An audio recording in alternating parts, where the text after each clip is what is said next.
Assalamualaikum warahmatullahi wabarakatuh.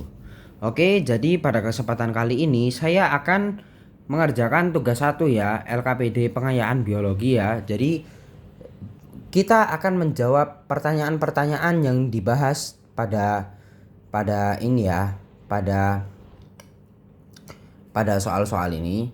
Oke, yang pertama, dengan mengamati gambar siklus air tersebut, deskripsikan proses air beredar di permukaan bumi.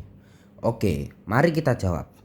Air di permukaan bumi itu jadi menguap dan mengalami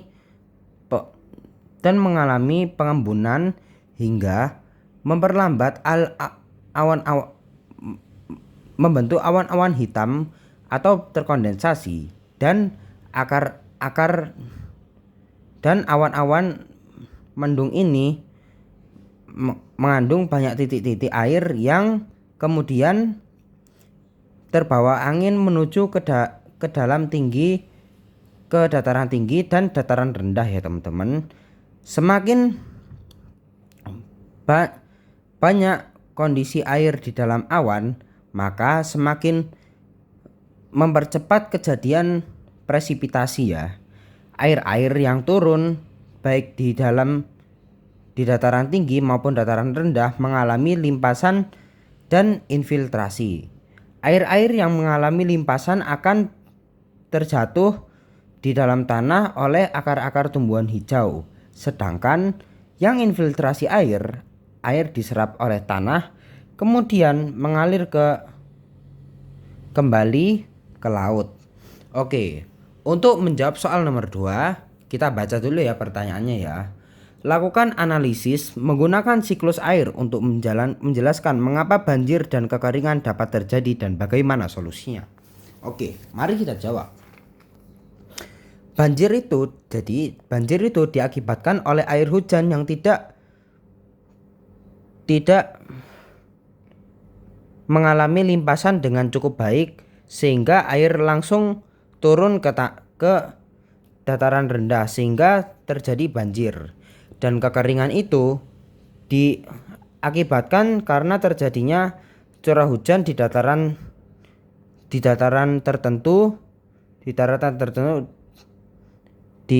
tertentu ya, dikarenakan proses evaporasi air yang terganggu.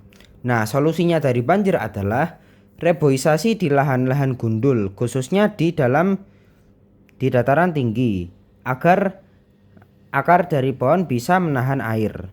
Dan solusinya adalah harus melakukan modifikasi cuaca ya teman-teman. Oke, sekarang kita akan membahas nomor 3, yaitu pertanyaan nomor 3.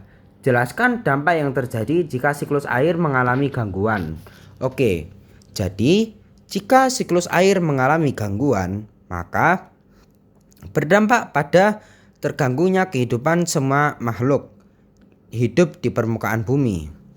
Jadi kalau siklus airnya terganggu, kan otomatis siklus-siklus lain itu juga terganggu dan tidak bisa bekerja secara optimal, sehingga itu dapat berdampak pada keberlangsungan hidup makhluk-makhluk lain karena pengaruh dari masing-masing faktor dan siklus pada siklus air ini.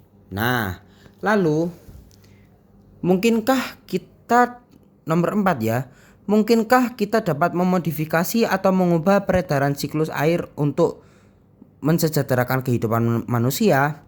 Nah, jawabannya sangatlah mungkin, karena selama ini sudah terbukti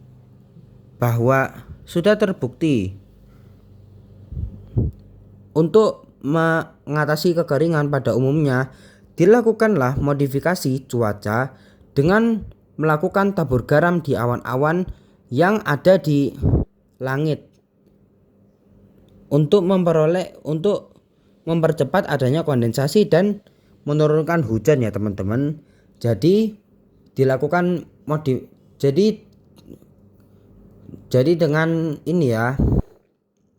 dengan melakukan tabur garam di awan-awan yang ada di langit guna mempercepat kondensasi untuk memodifikasi atau mengubah peredaran siklus air untuk mensejahterakan kehidupan manusia. Nah, Lalu nomor 5, apakah permasalahan keterbatasan air dapat dipecahkan secara lokal? Berikan alasan dari jawaban Anda. Bisa, karena kita bisa melakukan modifikasi cuaca. Dan modifikasi cuaca bisa dilakukan di setiap wilayah yang mengalami kekeringan.